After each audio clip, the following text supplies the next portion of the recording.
Rosalinda.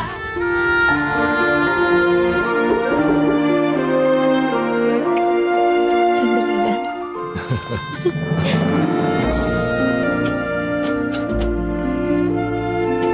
Lucy!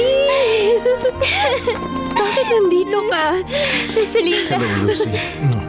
Papunta pa lang sana kami sa bahay dahil handa na kaming sabihin na malaking surprise sa inyong lahat. Nakahanap na kayo ng apartment? Nakahanap na kami ng apartment pero hindi yun ang surpresa. Sabihin mo, mahal ko.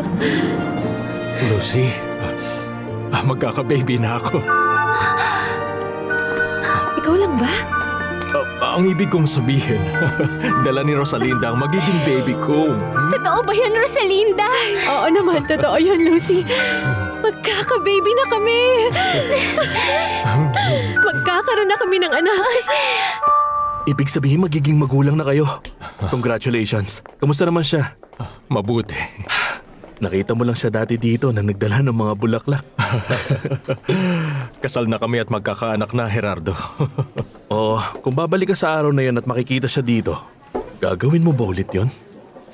Kung tinatanong mo yan dahil gusto mong malaman kung nagsisisi ako, hindi, Gerardo.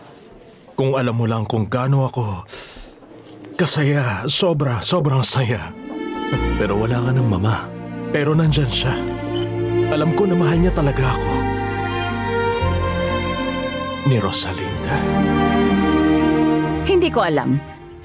Baka isipin ng mga taong yon na ako ang... Siguro, pwede akong magpalusot. Na gusto nyo lang na ibigay sa kanila ang mga gamit at damit ni Fernando Jose. Ewan. Hindi ko alam, Berta. Sige na, senyora. Payagan nyo na ako para di kayo mahirapan. O sige, Berta. Sige.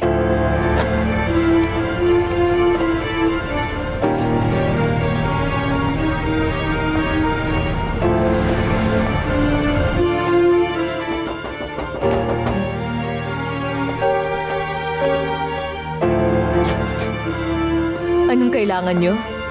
Dito ba ang mga Perez Romero? Oo. Sabihin mo kung sino ka. Ikaw ba ang tita ni Rosalinda? Nakakatuwa naman at napabisita ka, Enriqueta. Matagal na nung huli tayong Nakakatuwa naman at napabisita ka, Enriqueta. Matagal na nung huli tayong nagkita. Alam mo kasi, medyo retired na ako sa mga social activities ko. Hindi kasi magandang kalagayan ko. Dahil ba dun sa ginawa sa'yo ni Fernando Jose? Nagulat din kaming lahat doon sa biglaang pagpapakasal niya doon sa babae. Wala siyang utang na loob. Pagkatapos kong ibigay ang buong buhay ko sa kanya. Hindi ka ba naging masyadong mahigpit doon sa babae? Magandang naririnig ko kay Gerardo doon sa manugang mo. Huwag mo siyang tawaging manugang ko. Hindi ko pa rin siya tinatanggap hanggang ngayon. Pero Valeria, hindi ka pwedeng magbulag-bulagan. Asawa na siya ni Fernando Jose. Hindi magtatagal ang pagsasama nila, Enriqueta. Paghihiwalayin mo? Siyempre naman, ano? At sinisiguro ko sa'yo na magagawa kong paghiwalayin silang dalawa. Ang totoo, hindi ako sigurado dyan, Valeria. Alam mo kasi, lalo na ngayon na magkakaroon na sila ng anak. Ano ka mo? Magkakaanak na sila?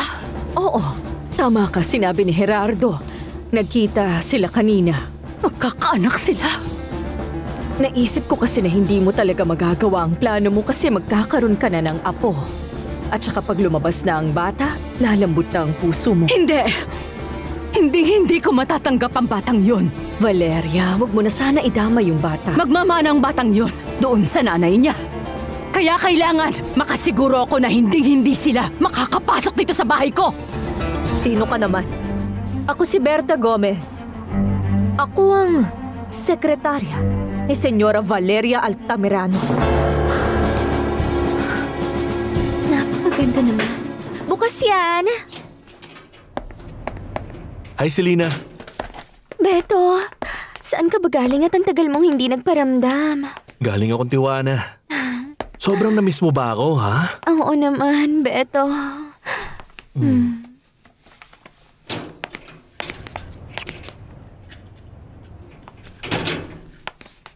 Ikaw pala, Mama.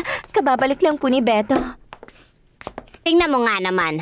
Nasa labas ka palagi habang ang dami nangyayari sa bahay nyo. Ano ba yun, Zoila? Unang-una sa lahat yan si Rosalinda. Hindi man lang nagsabi na nagpakasal at saka hindi pa pala nagpaalam sa papa mo. Ano sa tingin mo?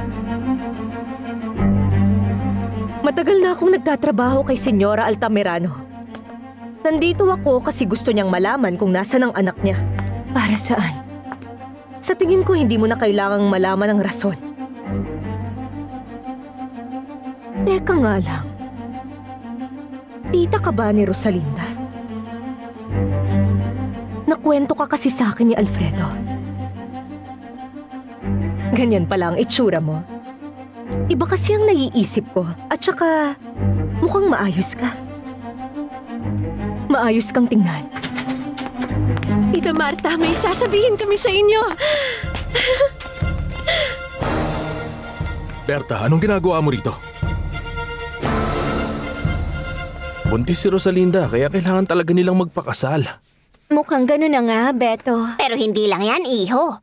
Nakilala mo na ba yung tita nyo na bigla na lang dumating dito si Tita Marta nyo? Alam ko na nandito siya, pero hindi ko pa siya nakikita. Sabi niya kasi na nanggaling raw siya sa ibang bansa, di ba? Pero ang totoo, nakulong siya ng matagal, kakalaya lang niya. Ay, wag mo sabihin na may tita ako na naging kriminal. Teka, hindi pa nagtatapos dyan. Meron pa? Oo, iho. Ito ang pinakamalalang narinig ko. Usap-usapan sa inyo na anak ni Tita Marta nyo si Fedra. O di ba nakakagulat yun? Yan ang sitwasyon sa inyo ngayon. Kaya ibig sabihin yan, hindi mo talaga kapatid si Fedra. Tinanong ko lang ho kung nandito kayo, Senyor. Para saan? Gustong malaman ni Senyora Valeria kung saan niya ipapadala ang gamit niyo. Hindi ako interesado. Pero kung meron siyang ipapadala, dito na lang sa bahay na to. Nandito? Dito nakatira yung pamilya ng asawa ko. Eto ang pamilya ko. Dito kasi tanggap kami sa bahay na to. Sige na, kung wala ka ng ibang kailangan, Berta, pwede ka nang makaalis dito. Aalis na ako. Napaalis mo siya. Tita Marta, kaya kami pumunta dito, ikaw na mahal. Ay, naku, Tita Marta. Sige na. Sobrang saya ko po talaga. Naalala niyo po nung nagsabi kami na may malaking sorpresa? Nagkatotoo na po yun. Buntis po ako. Magkakaanak na po kami ng asawa ko.